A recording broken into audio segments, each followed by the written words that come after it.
In the pages of Marvel Comics' recent X-Men series, the publisher just wrapped up the massive multi-year initiative that saw the X-Men operate out of the singular territory of Krakoa.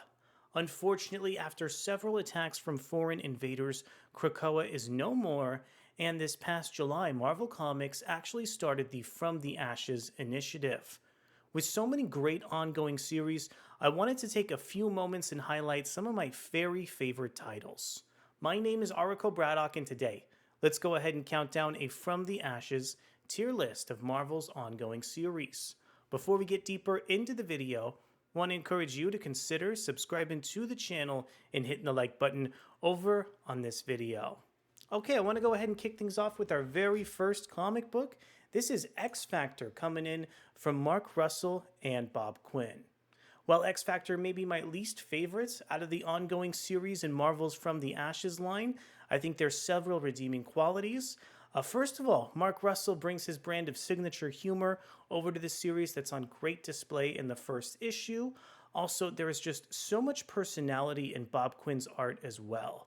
Now, as far as nitpicks go for this series, I really like the character of Alex Summers. I think the relationship he was able to cultivate with Madeline Pryor during the Dark X-Men series of Krakoa was so fantastic. I'm definitely sad to see him operate alongside X-Factor in a much different context.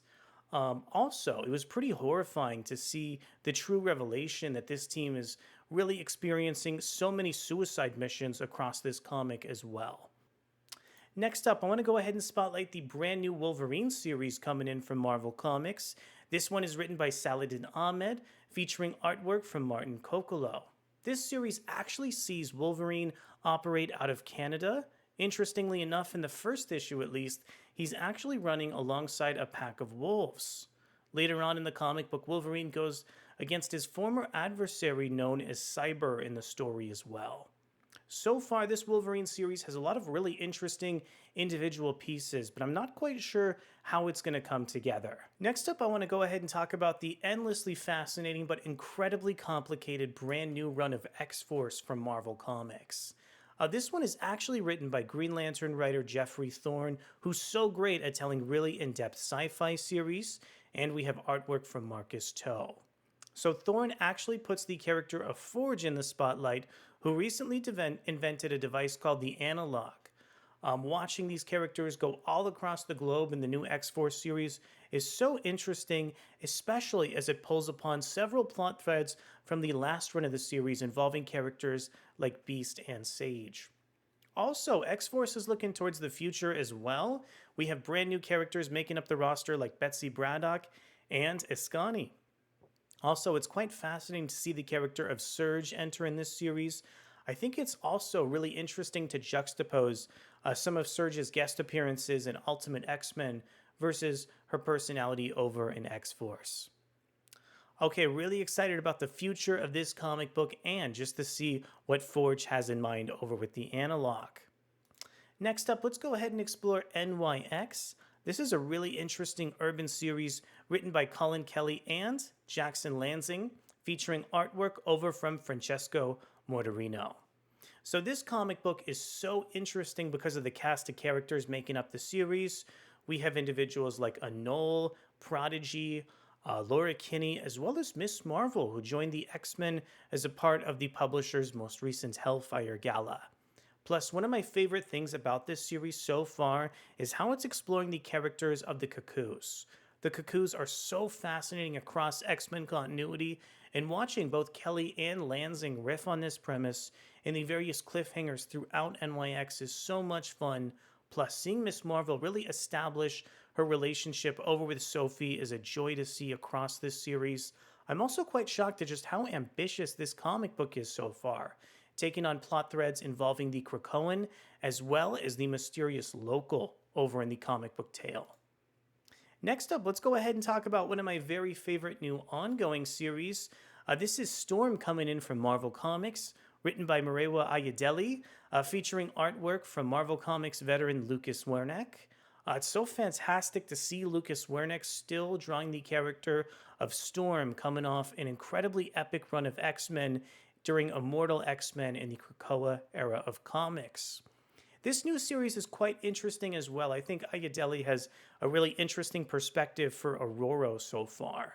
In this issue, Aurora seems to be speculating a congressional run in the comic book while she builds a fortress of her very own over in Atlanta, Georgia. There's several interesting plot threads in the first issue of Storm, and I really hope that we continue to see Frenzy in the guest spot as well, as she brought some much needed personality over to the comic book tale. Next up, we have the Fantastic Phoenix coming in from Stephanie Phillips featuring artwork from Alessandro Miracolo. Now, this series actually takes place in a much different setting than so many of our other X-Men titles. Instead of being scattered across the globe, Jean Grey is actually responding to threats in outer space. Stephanie Phillips keeps layering on so many villains across this series. It's just really interesting to watch individuals like Adani team up with Parakis and the Black Order. It looks like even Thanos may actually be showing up in this comic book series in a future issue as well. I really hope Phillips continues to work with all these cosmic items and really show off the true potential of the Phoenix comic book series. While I really like some of the artwork from Alessandro Miracolo over in this comic book, Miracolo has been found to be tracing other artists.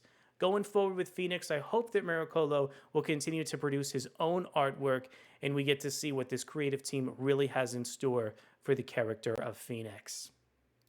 Next up, let's go ahead and talk about the flagship Marvel Comics series in the X-Men From the Ashes line. That is none other than Uncanny X-Men, written by Gail Simone, featuring artwork from David Marquez. David Marquez is another veteran of Marvel Comics, having worked on key event series like Civil War II and Iron Man. Plus, he's joined by Gail Simone, veteran of the excellent Secret Six comic book from DC. Over in this series, we get to see Rogue operate her team of X-Men out of Louisiana with some big Marvel mainstays like Wolverine and Jubilee over in the comic book series. Now, I think this comic book has done a great job implementing so many additional plot threads with the villainous Dr. Karina Ellis and her associates Captain Ezra and Philip. Watching Dr. Ellis really debase the Xavier Institute and turn it into this prison is so interesting and is really permeating so much of the subtext in Uncanny X-Men. Plus, this series has introduced the really fascinating Outliers made up of characters like Death Dream as well as Calico. So in the new Uncanny X-Men, we get to see a younger team of X-Men characters operate alongside the veterans in this series. Next up, we have one of my very favorite comic books in the new From the Ashes line, and that is, of course, Exceptional X-Men, coming over from Eve Ewing and Carmen Carnero. Carmen Carnero really proved herself as an artist during the most recent Captain America Sentinel of Liberty series. I think so much of her facial expressions and just interesting poses really help keep so much of the tension over from Eve Ewing's script. Over in this series, we get to see Kitty Pryde operate out of Chicago, and she continues to try and resist the call from mutants. Continually, we see Kitty drawn in by these younger X-Men or mutant characters that actually need Kitty's help in order to prosper. Plus, the character of Emma Frost isn't letting Kitty off the hook either, as she continues to probe and figure out what's stopping Kitty from shepherding this new team of X-Men heroes. Quick note that's really interesting to compare this series of Exceptional X-Men over to Uncanny X-Men, as both of these comic books feature a brand new team of mutant characters operating alongside seasoned veterans. Let's go ahead and talk about my very favorite comic book over in the From the Ashes line. This one actually took me by surprise because I was really anticipating that my favorite would be this Exceptional X-Men series. There's something so fascinating about watching Cyclops operate his team of X-Men out of Merle, Alaska. I love some of the writing that Jed MacKay has introduced in the previous issues, especially the tale with Quentin Quire and Psylocke. Plus, the artists of Ryan Stegman and Neto Diaz have brought so much personality to these characters. For me, it really feels like Jed MacKay as a writer is really embellishing some of the character relationships in this series. We've really gotten to see some interesting interactions between the characters of Temper and Kid Omega in recent issues, as well as Psylocke and Quentin Quire in past comic books as well. Plus, some of the subtext in this series is endlessly fascinating, like Beast's reemergence over in the comic book tale and kind of the forgotten disappearance of the character of Temper during the Krakoan line of comic books. In addition here, this book is also set to collide with the main Uncanny X-Men series and is really going to pit Cyclops and Rogue against each other over on the Raid on Greymalkin crossover event. Make sure to go ahead and check out our video over on that comic book storyline in case you missed it. Well, at the end of the day here, I think Marvel Comics From the Ashes line of series has done a tremendous job so far in telling original comic book stories that build off of so much of the foundation over from Krakoa. Moving forward, I hope some of these writers will come together to merge as many plot threads as possible and build out an incredibly cohesive vision for the X-Men that'll rival the Krakoa line of comic books. I want to thank you so much for coming to check out our video review over on the From the Ashes X-Men tier list. This weekend, we'll go ahead and be streaming some of the latest and greatest comic books over from Marvel, as well as even some series from DC.